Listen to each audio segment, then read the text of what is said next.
Hello and welcome to Daily English Flow. We're really happy you're here. I'm Amelia. And I'm James. On this channel, we practice real, everyday English with simple and natural conversations. If you enjoy learning this way, don't forget to subscribe and like the video. All right, let's get started. So, today feels perfect for a slow chat because my brain is still in holiday mode, honestly. How are you, Amelia? Are you full of energy or still sleepy too? I'm a little sleepy, not gonna lie, but in a happy way. I woke up, made tea, and I stared at my calendar like it was a scary movie. A calendar can be scary, yeah. It's like it whispers, new goals, new plans, no excuses. But first, tell me, how was your New Year's Eve this time? It was different from last year and kind of funny. I went to my cousin's apartment and she tried to make it fancy, but her dog stole snacks all night. Oh no, a snack thief. That's amazing. What kind of party was it? Like loud music and dancing, or more like a cozy talk with food and jokes? More cozy for sure. We had about 8 people, soft music, and a lot of talking. At one point, we played a simple quiz game, and I lost so badly. Wait, you lost? That feels impossible. You always remember random facts, like the names of every actor in every movie. What was the quiz about? It was about songs from the 2000s, and my mind went totally blank. I just smiled and guessed, and everyone laughed at my creative answers. That sounds like a friendly kind of laughing, not mean. And what about the countdown at midnight? Did you do the big 10, 9, 8 moment? Yes, and it was chaos in the best way. Someone put the TV too quiet, so we counted with different speeds, like 3 countdowns at the same time. That's the real tradition, honestly. If it's messy, it's real. Did you do a toast? Some people do champagne, some people do juice, or just water. I had sparkling water with lemon because I promised myself to feel good the next day. My cousin drank champagne and made a serious speech, very dramatic. A dramatic speech at midnight is so brave. I would start crying for no reason, then I'd laugh at myself, then I'd cry again. That's my talent. Honestly, I almost cried too, but then the dog knocked over a bowl of chips and saved us. It was like no emotions, only snacks. Speaking of emotions, my New Year's Eve was calmer, but still sweet. I stayed at home with my sister and we cooked together like we were on a TV show. That sounds lovely. What did you cook? And please tell me it wasn't something impossible. Last time you tried baking bread and you nearly broke your oven. Hey, that oven was weak, not me. This time we made simple tacos and we chopped vegetables like professionals. We even made a small sauce and it was spicy. Spicy on New Year's Eve is a bold choice. Did you regret it later or did it feel exciting, like the year started with fire in your mouth? A little regret, a lot of excitement. We ate, watched a comedy movie, and then we opened the window to hear fireworks outside. It felt peaceful and kind of magical. I love that feeling when the city's loud but you are safe and warm. On New Year's Day, did you wake up early like a healthy person or late like a normal person? I woke up late, very late, and I didn't even feel guilty. I made coffee, sat on the sofa, and I thought, okay, James, be nice to yourself today. That's a good message. I woke up earlier than I expected and I went for a walk. The air was cold and my face felt like it was waking up too. A New Year walk is such a good start. Did you see other people outside, or was it quiet, like the world was still sleeping after all the celebrations? It was pretty quiet, but there were a few families and some runners who looked too confident. I smiled at them like, yes, I am also a runner, which was a lie. The I am also a runner lie is so common. I did something simple too. I called my grandma and she told me, don't work too much this year. Grandmas always know the truth. They don't care about your big plans, they care about your sleep and your dinner. Did you promise her anything? I promised I would visit more often, and I actually want to do it. I'm trying to make plans that are real, not just nice words that disappear after January. That's the hard part, right? People talk about resolutions, but they choose crazy goals and then they feel sad. I want goals that feel friendly, not scary. Same here. So let's talk about it. Do you have a New Year's resolution this time, Amelia, or are you doing the no pressure style this year? I have one small resolution, and it's not perfect, but it feels possible. I want to speak English out loud every day, even if it's only 10 minutes. That's a great one for our viewers, too, because it's simple and clear, and it's easy to measure, like you can say, yes, I did it, and feel proud. Exactly. And I also want to stop being so afraid of mistakes. Sometimes I know the words, but my mouth gets shy, and I hate that feeling so much. I understand that feeling, really. I have a similar one with fitness goals because I dream big, then I skip one day, and suddenly I feel like I failed everything. That's why I like your idea of being kind to yourself. Maybe we can talk about plans that are fun too, like trips or hobbies, not only work, work, work. Yes, please, because I need something fun to look forward to.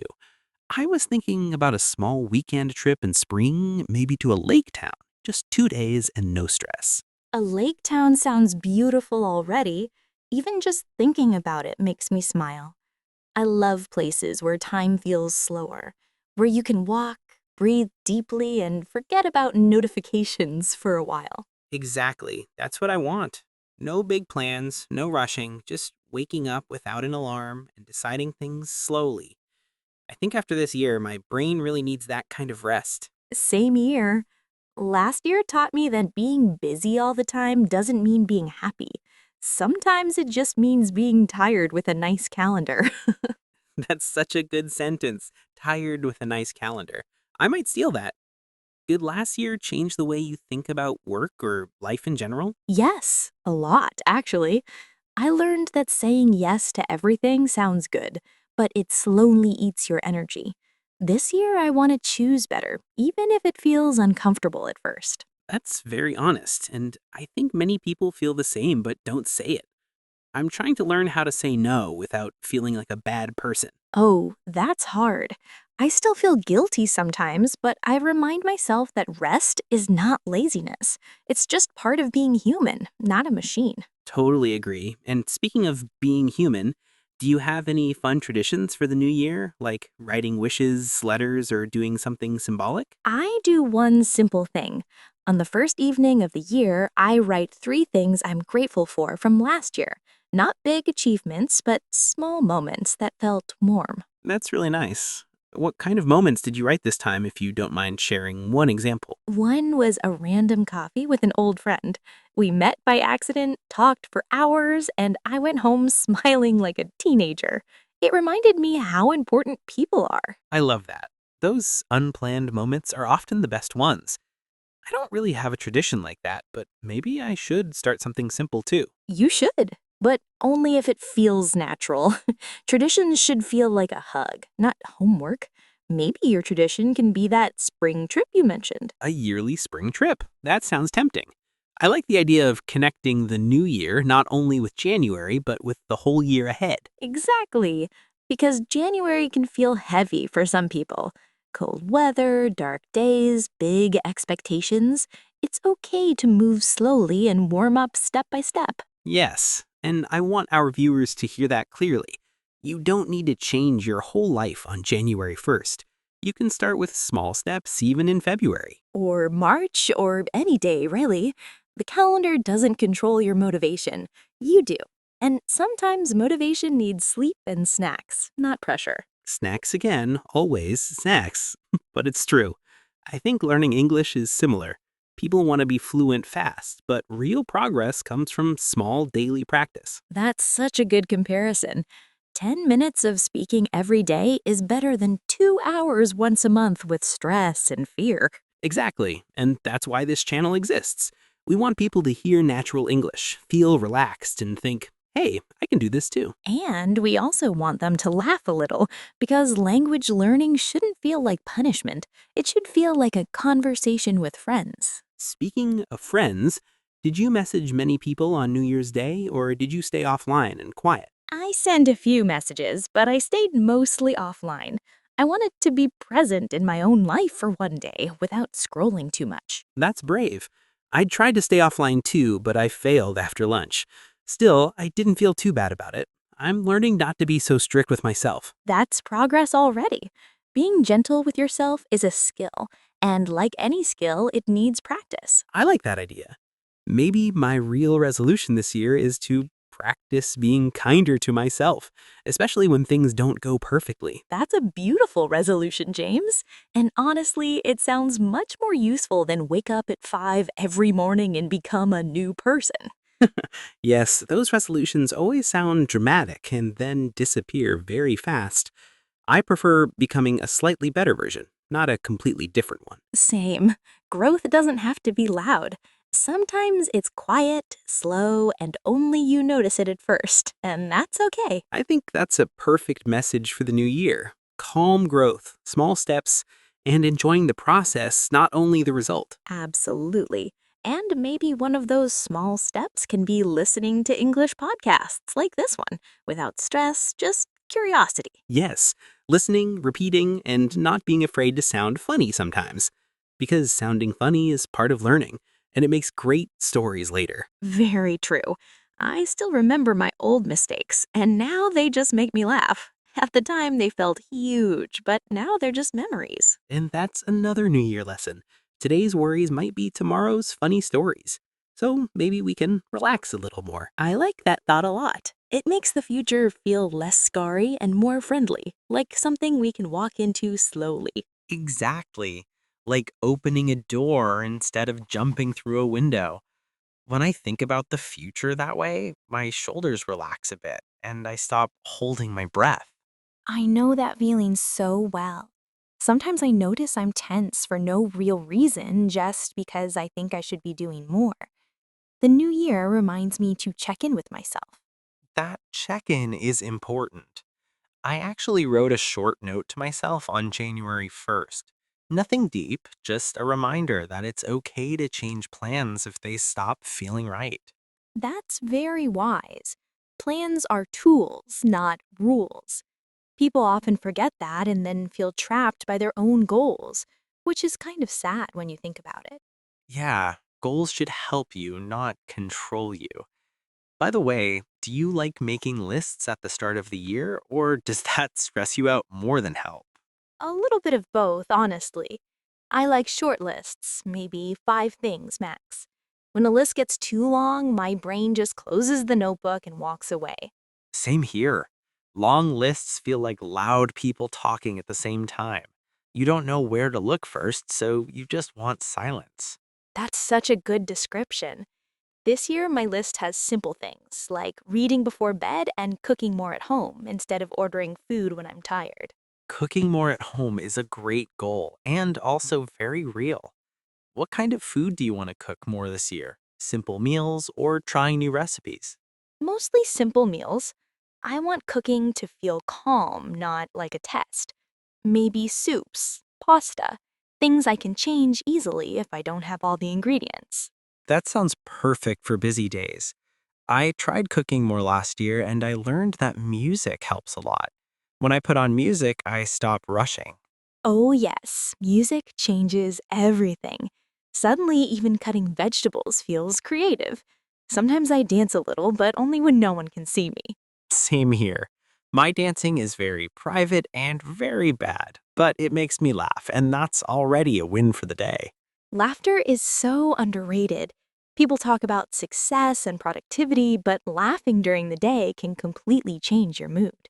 I agree. That's why I think it's important to talk about emotions when we talk about the new year, not only plans and achievements. Yes, because emotions are always there, even if we ignore them. For example, some people feel lonely during the holidays, and that's also normal. Very true. Not everyone has big parties or family dinners, and that doesn't mean something is wrong with them. Quiet holidays can be meaningful too. Exactly.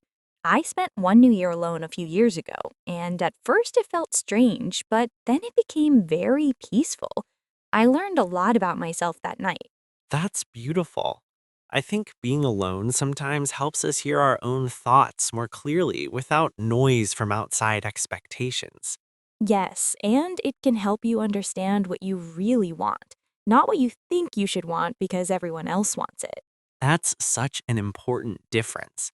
Should want is a dangerous phrase. It pushes people into lives that don't really fit them. Absolutely. This year, I want to ask myself more often, do I actually want this, or am I just used to wanting it? That question alone can change a lot. I asked myself something similar about work last year, and it helped me make a small but important change. Really? What kind of change if you feel comfortable sharing it? I stopped checking emails first thing in the morning. It sounds small, but it gave me calmer mornings and better focus during the day. That's not small at all. That's huge. Mornings set the tone for everything. I might steal that idea, honestly. Please do, and our listeners can try it too, even for a few days, just to see how it feels. That's another good New Year tip. Try things as experiments, not promises. If it works, great. If not, you learn something. Exactly. No failure, only information. I wish more people talked about goals like that. Me too. Life is already challenging enough. We don't need to be our own hardest critics all the time. Very true. I hope this conversation makes people feel a little calmer about the new year, not more stressed. I hope so too. If even one person listens and thinks, I'm okay where I am, then this talk did something good. And that's a great feeling to carry into the rest of the year, step by step, day by day. Step by step really is the key.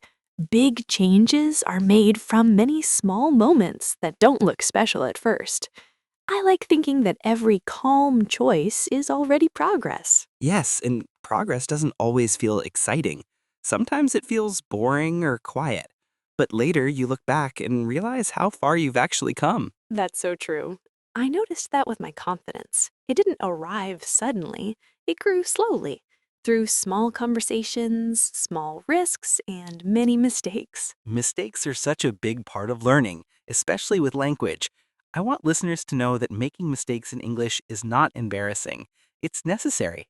Absolutely. Every mistake means you tried, and trying is always better than staying silent because of fear. Silence feels safe, but it doesn't help you grow. Exactly. And growth doesn't have to be painful. It can be friendly, supportive, and even fun, especially when you practice with real conversations like this. That's why podcasts are so helpful. You can listen while walking, cooking, or resting, and your brain learns without pressure. And if you repeat phrases out loud, even quietly, you build confidence little by little. No one needs to hear you except you. I love that idea. Learning for yourself, not to impress others. That mindset makes everything lighter and more enjoyable. Totally. So if you're listening right now, remember that your English journey is your own. You don't need to compare yourself to anyone else. Comparison steals joy, especially at the start of a new year. It's much better to look at yourself from last month or last year. Yes, and even if you feel like you didn't move forward, you're still here, still learning, still listening. That already matters. It really does. And we're honestly very happy to be part of your learning routine, even in a small way. We appreciate every listener, whether you've been here for a long time or you just found this channel today. Thank you for spending this time with us and for choosing to practice English in a calm and natural way. We hope this conversation made you feel relaxed, motivated, and a little more confident about the year ahead. If you enjoyed this episode, don't forget to like the video and subscribe to Daily English Flow for more real English conversations. Take care of yourself, be kind to yourself, and keep practicing step by step. We'll see you in the next video. Bye for now and happy learning, everyone.